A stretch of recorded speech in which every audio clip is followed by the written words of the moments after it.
Hello and welcome back to Fully Booked, the Hidden Gems author podcast in which Craig Touch and myself, Roland Hume, chat some of the interesting figures and leading lights of this crazy industry of writing and self-publishing. And before we begin, I just want to remind you that if you are a self-published author looking for help with your covers, your blurb, your editing, or advertising, we have a whole suite of services designed specifically for you. So scroll down to the description and check those out.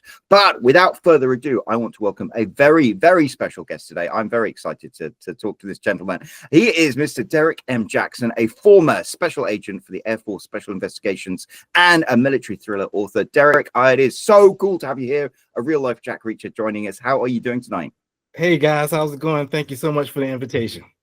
Oh, well, we are delighted to have you. Thank you so much for joining us. And of course, we wouldn't be here without the man himself, Craig Touch, the owner and founder of Hidden Gems and an author himself. How are you doing today, Craig?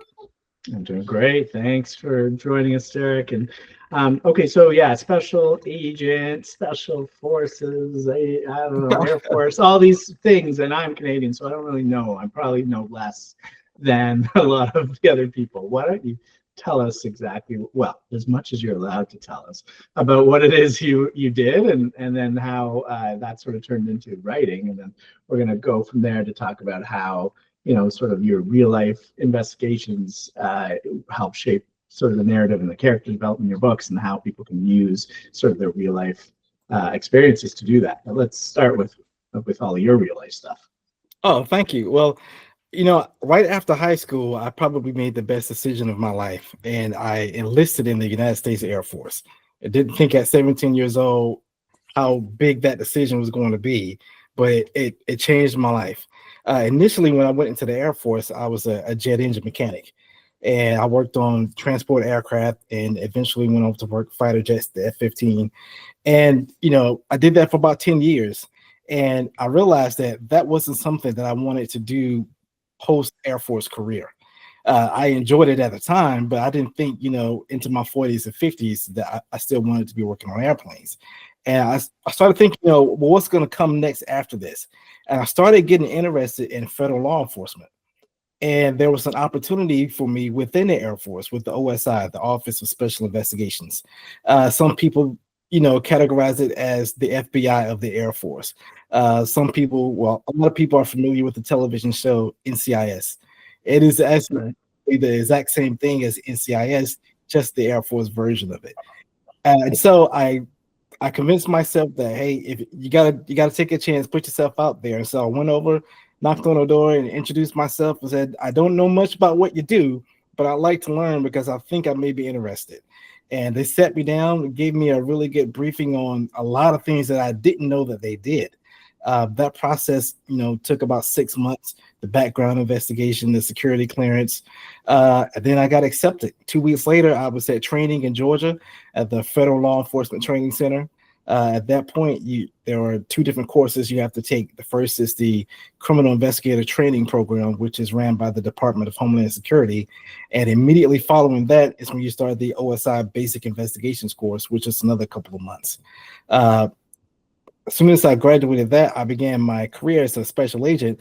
But my first 12 months, I was a probationary agent, just like everyone else. There are a lot of different things that you have to learn, and it's coming at you really fast. Usually people struggle while they're on their probation time, and I was no different because I definitely struggled. Learning a new career field, the responsibility of being an agent, so much coming at you so fast. And within the first 10 months of my probationary time, I got another assignment and sent to Osan Air Base in South Korea. And this is where the story kind of picks up within my book. At that point, I was still working criminal investigations. I got put in charge of black marketing and drug investigations and really had no idea what I was doing. You know, I've got about 10 months of experience under my belt, but nobody cares when you're carrying that badge. They see you as an agent, they expect you to know the answers to everything. So you really, a situation where it's sink or swim, and I was sinking really quickly. Thankfully, I had some really good agents that were working with me, some like-minded individuals who really taught me the ropes instead of just sitting there waiting for something to happen. Get up out of your desk and go meet some people. And funny story is getting up from my desk and going to meet people is kind of what triggered the events in my book. and that is kind of based on real events. Just going out, talking to some people, introducing myself, and at the time, I introduced myself to the wrong people. They knew who I was because when I knocked on the door, I presented myself as an agent, showed my badge and credentials, and I didn't know, and my partner didn't know the things that they were doing, after hours, which were stealing medication from the base pharmacy and then selling it themselves. So when we showed up and presented ourselves as agents, they thought that one of the people on their crew of criminals, had ratted them out. And so that night, they targeted one of their own team, almost killed him. And then in the book, as the story continues, the hunters become the hunted. And then the story really picks up, and there's a lot of investigations as far as human trafficking. There's drug investigations. Obviously, there's murder and attempted murder. And what I'm really proud of is showing what happens behind the curtains, not just the investigations, but the people who are living this life, doing this type of work every day, and showing how they deal with the different stressors in their life. So many times, unfortunately, there were a lot of sexual assaults in the military. And at where I was at Osan at the time, because you're overseas in a location where right outside the base, there are dozens of nightclubs and bars and restaurants, and that happens all the time. There's so much alcohol. Unfortunately, there were a lot of sexual assaults. And to show not only, some of the victim stories of what they went through, but to show how the investigators deal with it.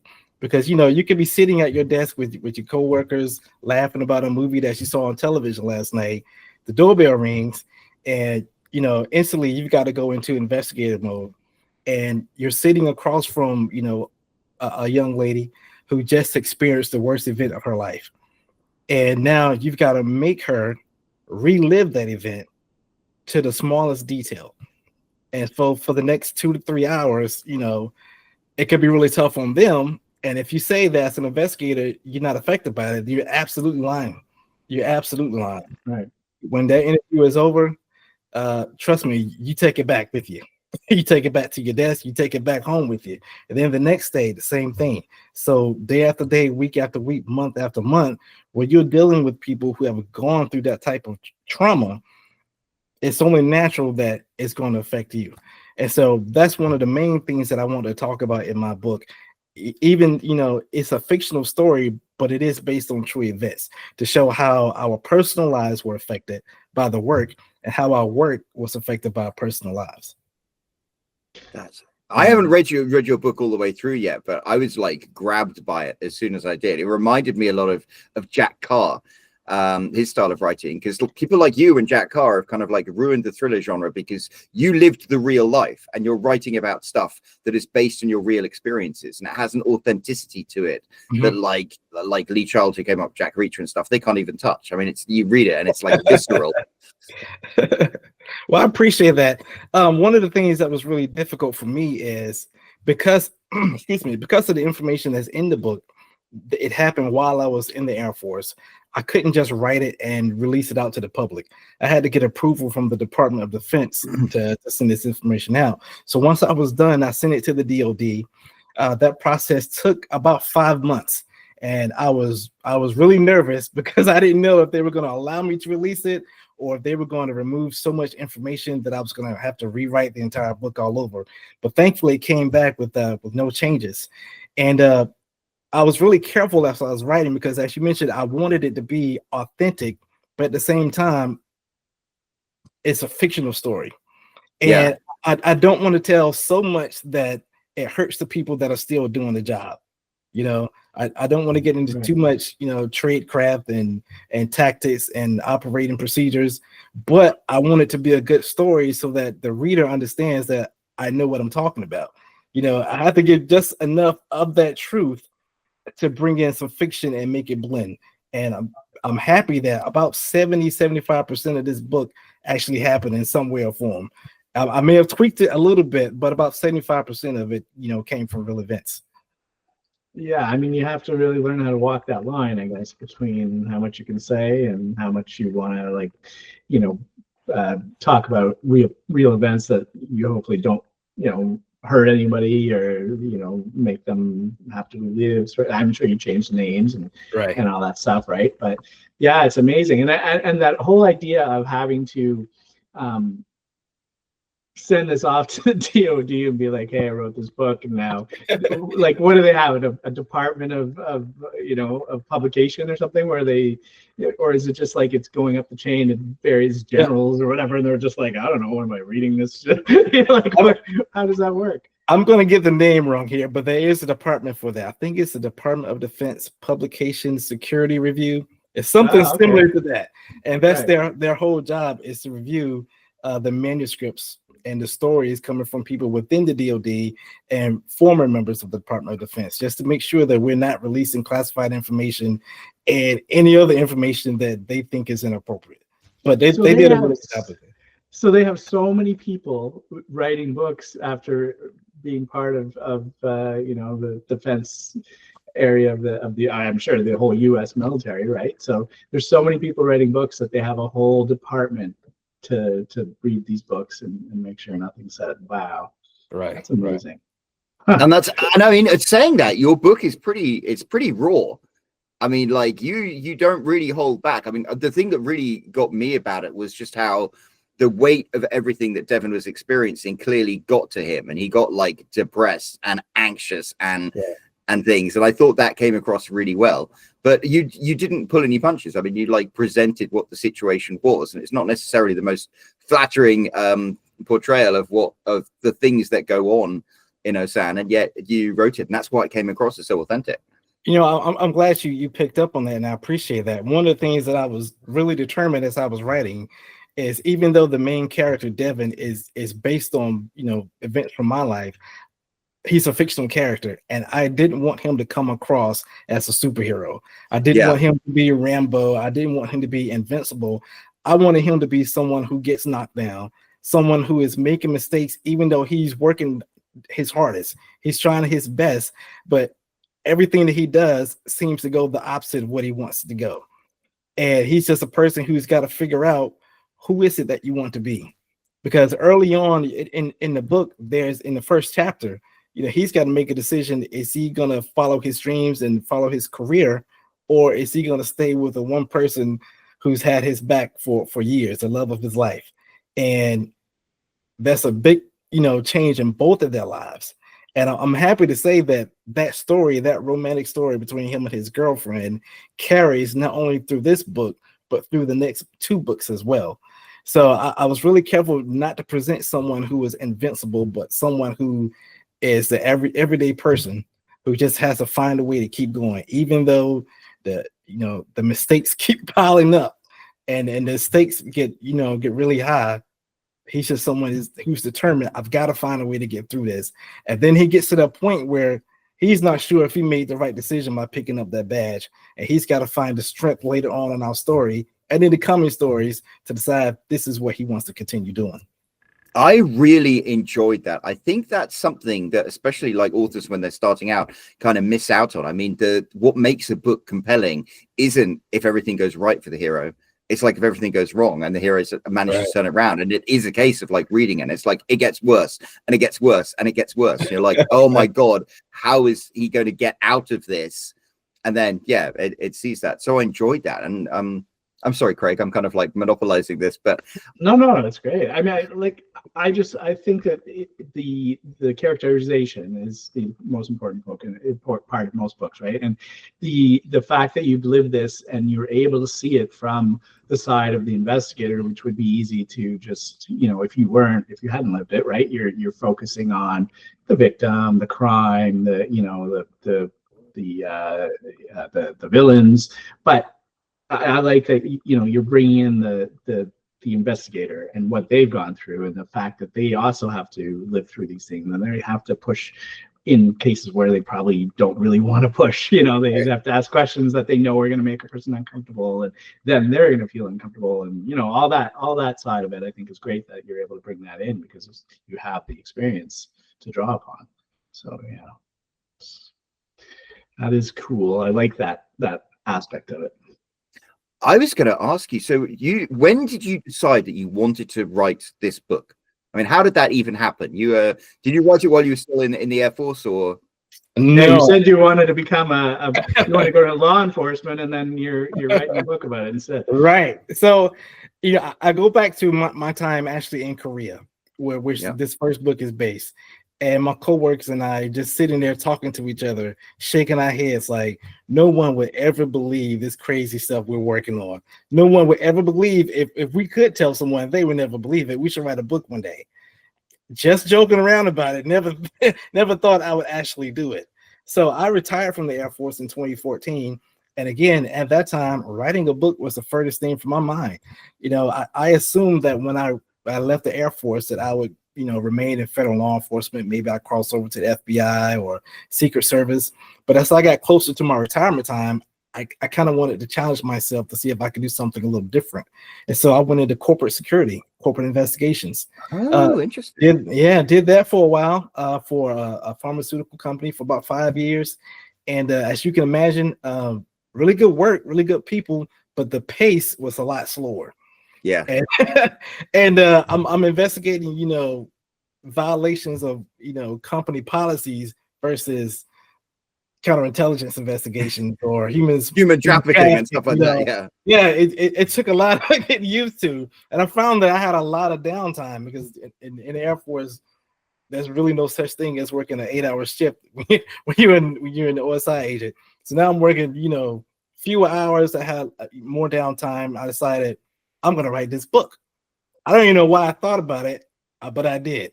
And I worked on it for about a month, and I said, nah, I'm not going to write it anymore. And so I left it alone for about 3 years. Didn't even think about it until the idea came in my head again. And it wasn't I'm going to write a book. I decided to write a screenplay. Oh, interesting. No experience writing a screenplay, but I wrote a screenplay. And the one that I wanted to write, which is the one that turned into the book, but that's not what I wrote first. I actually wrote the second part, which is the second book first, the screenplay. Which you haven't published yet.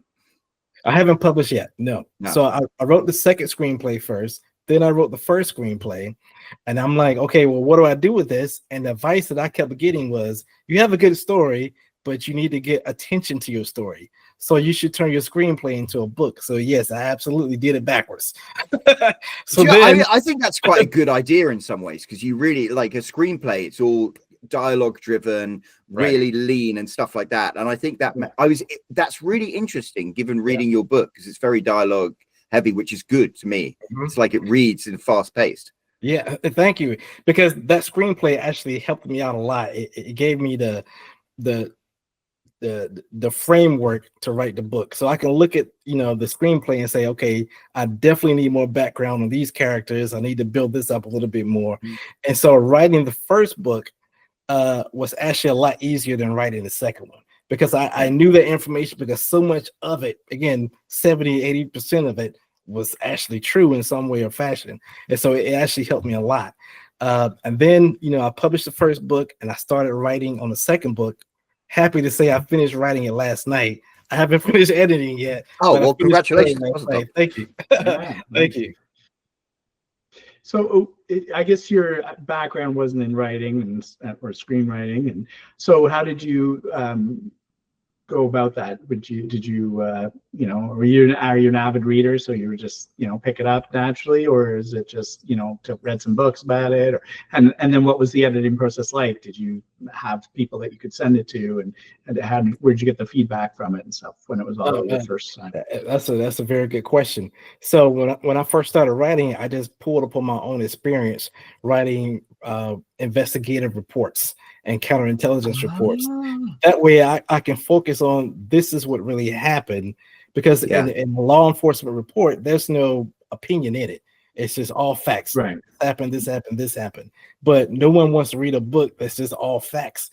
So again, I drew on my experience back in corporate investigations, where you're adding a little bit more than just the facts. You're adding more background into it. And so I've learned so many different styles of report writing, and then just my own style of writing, and it changed as the book was going on, because when I started writing, I thought the book was going to be one thing, but as I got into it, the book turned into what it wanted to be.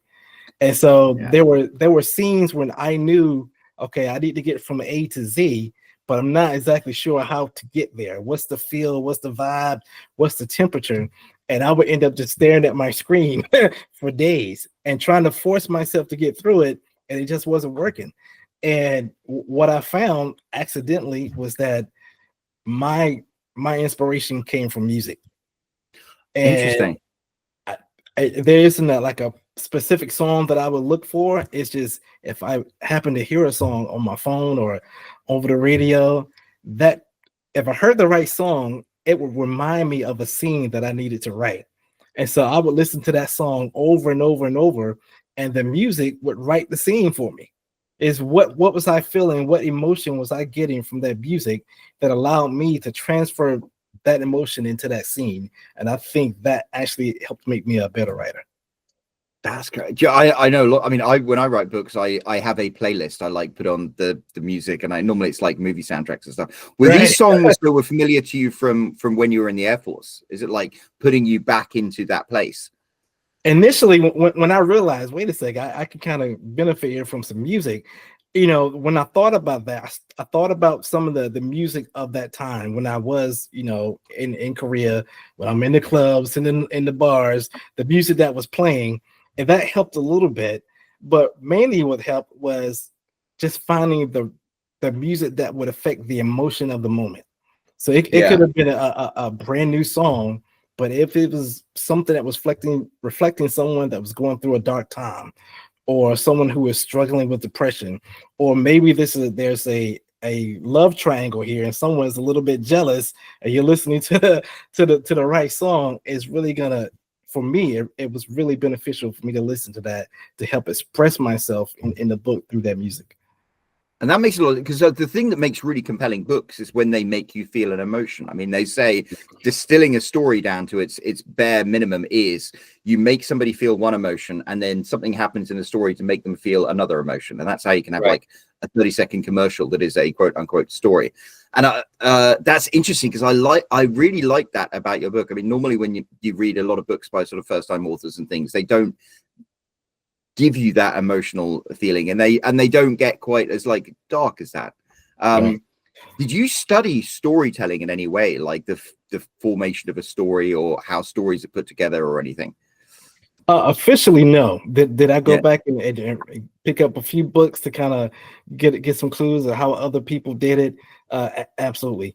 One of the things that I was, you know, kind of worried about, as I mentioned, I wrote the screenplay first, and as you mentioned, you know, it's dialogue where you write the person's name, colon, and you just write what they're saying. But then I'm thinking, okay, now I've got to turn this into a book. I was so afraid of how am I going to get through all the he said, she said, this person said this, that person, and that's what caused me a huge delay, because I didn't know if I wanted to do it. But once I got started and I figured out my own flow, you know, my own flavor of things, my own feeling, then it started to take over for itself.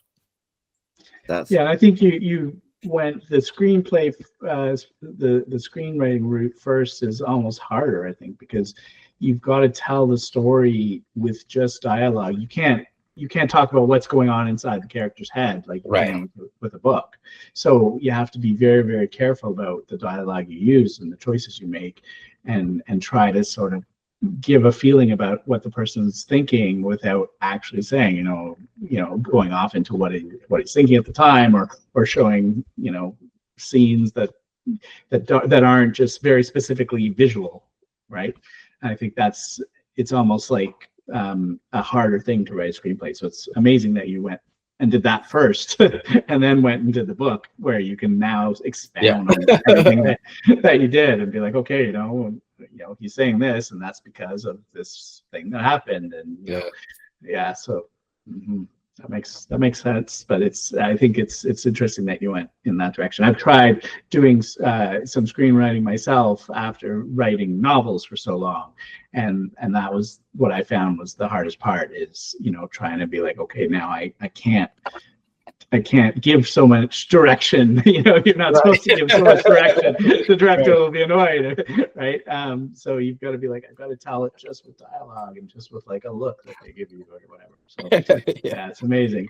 So when you pulled all this together, you're pulling it from your own experience, or you sort of like taking different people, different characters that were in your life and during that time, and sort of bringing them together and creating sort of maybe a mishmash of characters. You need somebody who's kind of like this guy, but he does this job, and and how are you pulling all that together? Well, I kind of stumbled my way through it, to be honest with you. Yeah. So I had some core characters that people that I worked with, that were my friends, that I wanted to represent, not just me, but I wanted to represent our story, because together we did this. And also I wanted to not just talk about the bad things that were happening in the book, but I wanted to give a little background on the people who were doing the bad things, so that you could really understand what was their motivation behind doing it. And I guess our main bad guy in this, Mr. Kovalenko, who is kind of responsible for a lot of this human trafficking that's going on. When you look at him from the beginning, all you see is an evil person. How could anyone even think about being engaged in this type of activity? But as the story goes on and we learn more and more about him, and we understand that this is necessarily something that he wanted to do, but he feels that it's necessary for him to protect his own people. And so if he had his way, none of this would happen. But as he says in the book, if he doesn't do it, somebody else is going to do it. And his main goal is to protect his own people. Unfortunately, a lot of other people end up getting hurt by it. And is that the story that you pulled from reality? Is that sort of the background of the people that, when you were doing your investigations, you found that was maybe the reason why they were doing that, or did you make that part up for the story? That part was more fiction, right? The human trafficking and the drugs was real, but that specific person was more fiction. Right. Yeah, because we talk about that a lot too. Like, rarely is a villain for just for the sake of being evil. There's always some kind of backstory, and adding that backstory really helps with the reader connecting or not connecting or whatever to your villains, instead of just having them, they're just terrible people and that's it, right? You find that backstory, like Darth Vader, you learn that, the way he was treated and burned and all these things, right? You and Voldemort, in Harry Potter, like you learn all the different backstories, and that makes you it makes the story richer, I think. So than having just, this guy's just a bad guy and there's no real reason for it. He just wants to be evil. Yeah, it's like why the DC is all about the bad guys, the Joker and the Penguin and stuff like that, because they have great backstories, whereas the Marvel bad guys tend to be like one-dimensional. Yeah, you got a point. Yeah. The James Bond things, the villains are always like, you've always got the villains and they always have their motivations. And my favorite Marvel movie is Black Panther, because at the end you're listening to the bad guy and you're like, he's low-key making quite a lot of sense here, actually. That's right. Yeah. Sometimes you have to be too. You don't want to be too. You don't want everyone sympathizing with the bad guy more than the hero. Right? Yeah. I tell you what, it's funny you said that. As I mentioned, I finished my second book, the original draft of it last night, and my character is going to several countries doing a counterintelligence mission, but the meat of the story actually happens in Nigeria. And so you mentioned Black Panther. This is definitely not Black Panther, but you would get a similar feel, I think, when you meet the bad guys that we're going to run into in Nigeria. I'm quite stoked for that. And I think at times you may agree with them. Well, I mean, Nigeria is a fascinating country, and you've got so much political stuff, and so much of the stuff is dictated by outside countries getting involved, and so you can see that. That's right. For us, a lot of times we think, well, if they're against us, then they're the bad guys. But if you look at it through someone else's lens, where we may be doing things that, our countries or our representatives may be doing things that the average citizen doesn't even know about. and it's affecting people all over the world. Where I guess if the American citizen knew about it, he probably not agree with it or would be a little bit upset.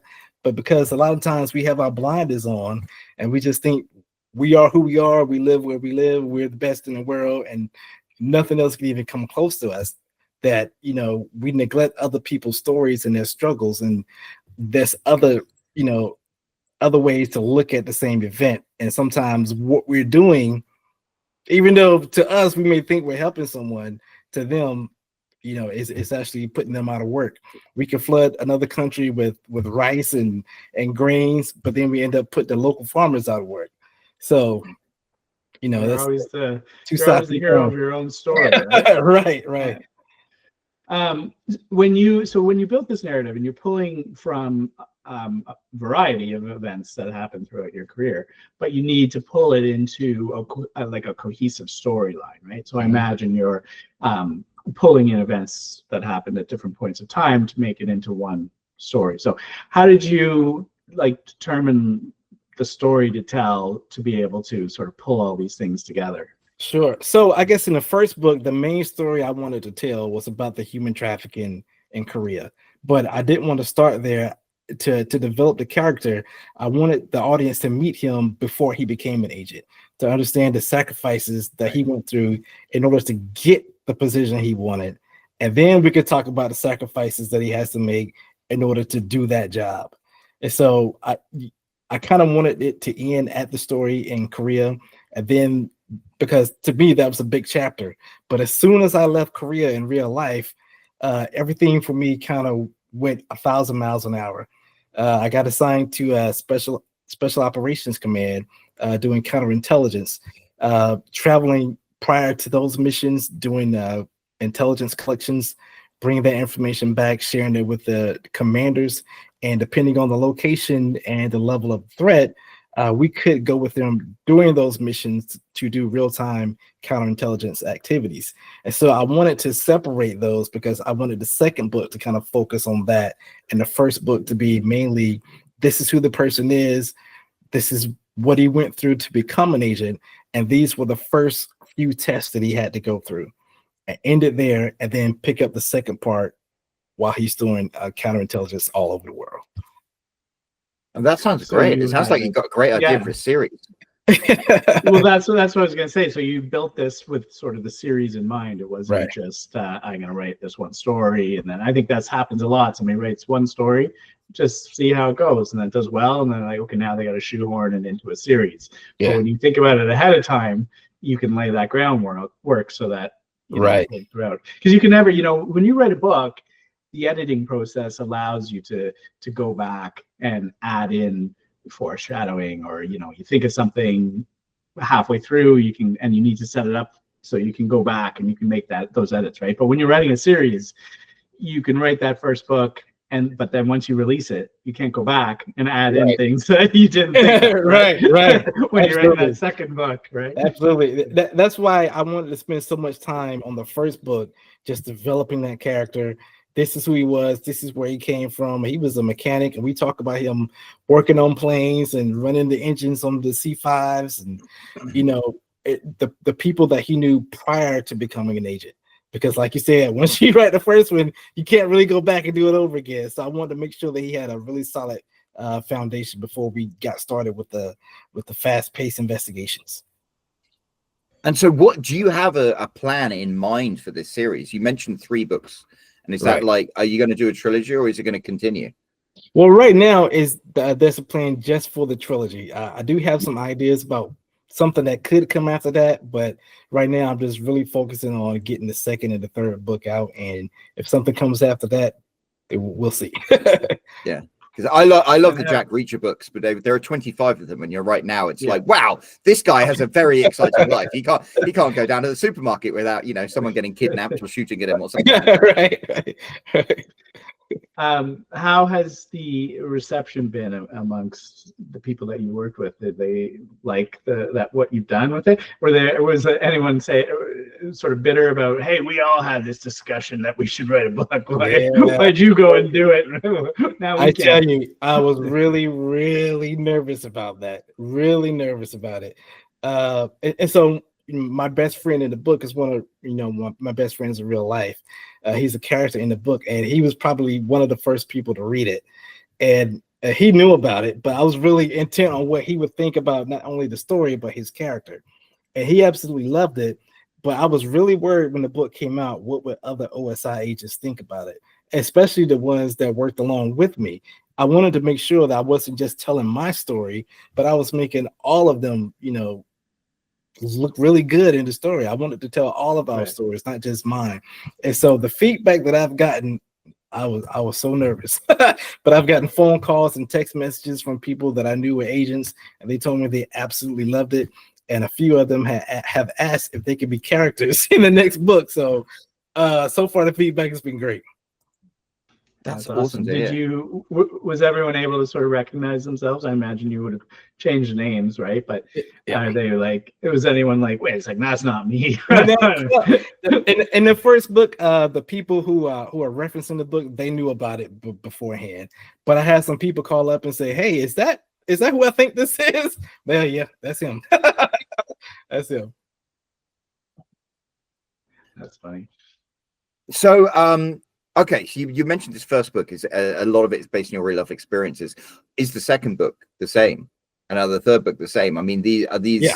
Yeah. So the second book is more fiction than the first book, but there is a lot of real life events in it. I would say, maybe 40%. But I really wanted to tell a really good story, and so there's more fiction in it. And it's a lot darker than the first book.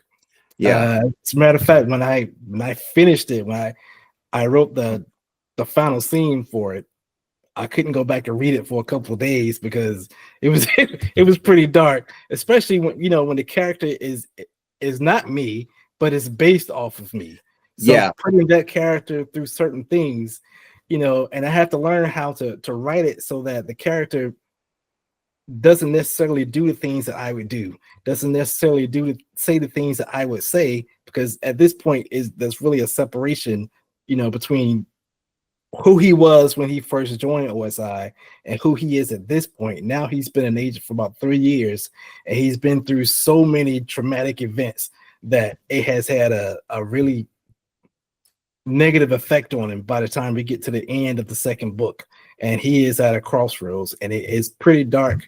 Don't want to ruin it for anyone yet because I haven't gotten approved yet, but it's a completely different feel than the first book, which is what I wanted it to be. And that's nice though. It's like, okay, there is, it's great having books that are formulaic, but except you don't really want those. You want a book that's good, and the next book you want certain familiar elements, but you want it to take it somewhere else. Otherwise, it's like, what's exactly. My goal writing this was going to be my Empire Strikes Back. Oh, the best Star Wars movie. Yeah, that was my goal. I don't know if I achieved it yet, but that was my goal. And that ends on a dark note. So exactly. That's a lot of questions. So were you stationed in Nigeria? Because I mean, Nigeria, there's a lot of dark stuff that goes on just because of like the nature. Actually, yeah. So during that time when I was doing that counterintelligence mission, I was deployed to Africa and ended up traveling to about 10 or 11 different countries. So the story that's represented in the book didn't happen in Nigeria. It happened in another country, but that country, two other countries, but they're French-speaking countries. And so it wouldn't really make sense for me to write a book when everybody's speaking French and I don't understand what they're saying. So I moved it from this country to the country right beside it, Nigeria, so that everyone is speaking English, but I was able to tell the same story. I think I know exactly the country you're talking about. And so I was going to say there's one country that's darker stuff than going on in Nigeria. It would be that country. You probably have the right country. That's great. That's so.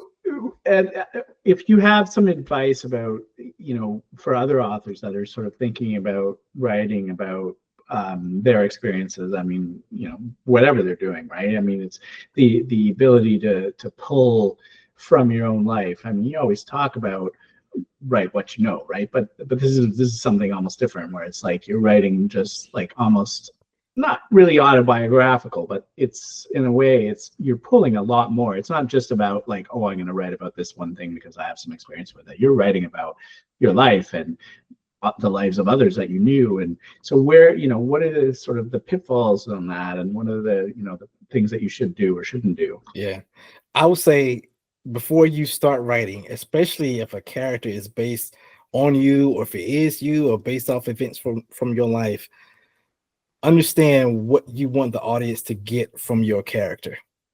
Do you want it to be a 100% representation? This happened to me on this day, and this is how it happened. Or if you're telling a story on a character that's based on you, there's a balance there, because you want to be authentic. You want the character to have your traits, but then the character has to live on his own to be able to tell the better story. Because as I said, I had to get to the point where I was okay with the character saying things that I wouldn't say, with the character doing things that I wouldn't do, because I could sit back and go, why would he do that? That doesn't make sense. But in his world, it makes sense.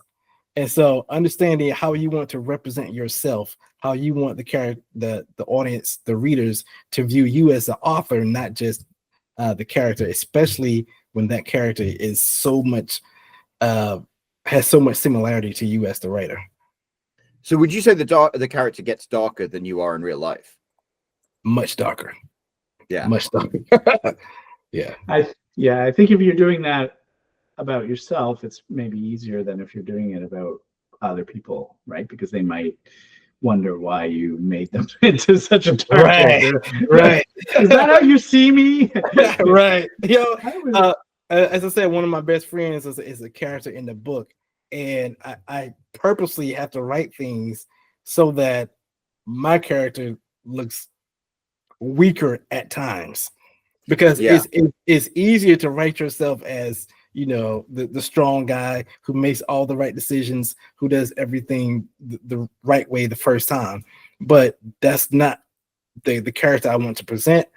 I want to present the person who is just an average guy. So I have to consciously make myself write mistakes for my character. Even though I know you should go right, well, in his mind, he's going to go left. And everybody reading it is going to go, why in the world is he going left? It's obvious that he should go right, but this is the guy, he's making mistakes, and he's going to have to learn from those mistakes. And I think that that's ultimately makes it, makes it more believable. It makes people able to identify with your character more, right? When we talk about Reacher, it's like he's almost superhero status. Like nobody's saying, "Oh yeah, I'm Reacher," like you're not, right? He's doing exactly what you're saying. He's getting everything right. He's making all the right moves. He's always doing what needs to be done. But that's not realistic, and I think that it makes it harder for people to identify with him, right, as a person, compared to what you're talking about, because we all make mistakes, and I think that makes the story more interesting. Right, you're right, and it is tempting. I will say it is tempting, but if I was reading it, that's not something that I would want to read. I wouldn't believe it myself. So if it's not something that moves me, I can't expect that the reader would be moved as well. So I didn't just want to tell, hey, here's a cool story where, these things happen. We did an investigation and we got the bad guys. I wanted to bring the emotion into it, and working on the second book, one of my goals was that by the time the reader gets done reading the second book, hopefully they'll be completely exhausted, because I want them to experience every emotion possible. And when they think it's over, it's not over. And we just keep going until we get all those emotions out, and then we end it. And I want them to be begging for more so that the third book can come out. But the first book really worked hard on the introduction of the characters, the introduction of the agency OSI, what our mission is. And then we end the first book off with, hey, much more is coming. I love that. Now we're coming up to the top of the hour, but I had one question to ask you, which is, I've like mentioned Jack Carr and Lee Child as writers that you reminded me of. Who are the writers who have inspired you? I'm going to be honest. I did pull a lot from Lee Charles. Yeah, Lee Child, he's a great writer, and I can see that you've got like very short, succinct sentence, which I think comes also from writing it as a screenplay at first. You've got like that brief punchy thing. And plus that background in writing investigative reports. Here's what happened. Yeah, this happened, you know. But for a thriller book, that's the way you want to do it too, right? You want to have those short cliffhanger type chapters, right? To keep people hooked, keep them reading, keep pushing them along and along and along, right? So they're exhausted by the end of it. Yeah. You know, one of the things I'm really proud of is as my character develops from the first book to the second, you can see him gaining more confidence in his abilities as an agent. The writing changes because the way he speaks to people, the way he interacts with people changes. And so the conversation and my style of writing changes from the first to the second book to show how much he has grown in his abilities and his confidence in himself.